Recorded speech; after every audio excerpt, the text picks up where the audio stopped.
Saka nila kang gawa ko.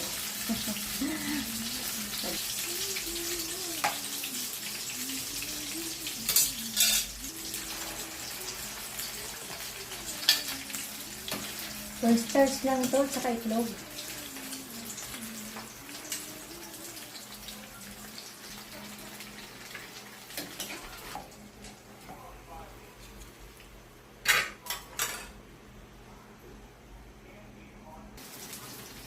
Sobrang pawis ko na, napakainit kasi.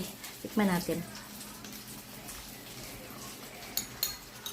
Ang sarap. Parang ano siya, parang meat. Parang siyang chicken. Ang sarap. Pwedeng palaman, pwedeng ulam. Ulam sa kanin. Ang kasarap.